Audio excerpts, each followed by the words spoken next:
Now to Washington and President Biden's State of the Union address, his last before Election Day this fall. At times this evening, he took aim at his presumptive opponent, former President Trump, while laying out his agenda and asking Congress for help.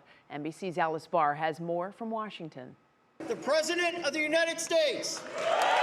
President Biden addressing the nation tonight in one of the most important speeches of his political life. I came to office determined to get us through one of the toughest periods in the nation's history. We have. The president using his third State of the Union to tout his accomplishments. 15 million new jobs in just 3 years, a record, a record.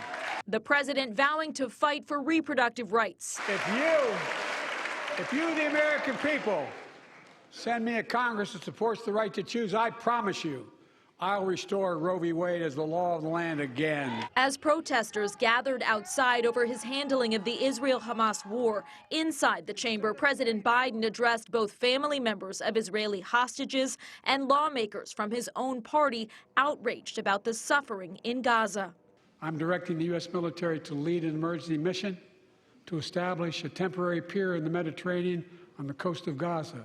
With the new Republican House Speaker sitting behind him, the president pressing House GOP members to pass aid for Ukraine, as well as funding for Israel and the U.S. southern border. Send me a bipartisan national security bill.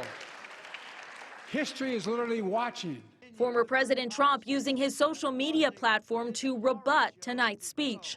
We cannot take it any longer as a country. With the 2024 general election now underway, President Biden seizing the moment as both commander-in-chief and candidate. President Biden never actually said the name Donald Trump tonight, but he went after his predecessor and now Republican rival repeatedly in what was an official presidential speech that came with a lot of campaign undertones. Betsy and Russ. All right, Alice Barr live for us tonight in Capitol Hill in Washington. Thank you.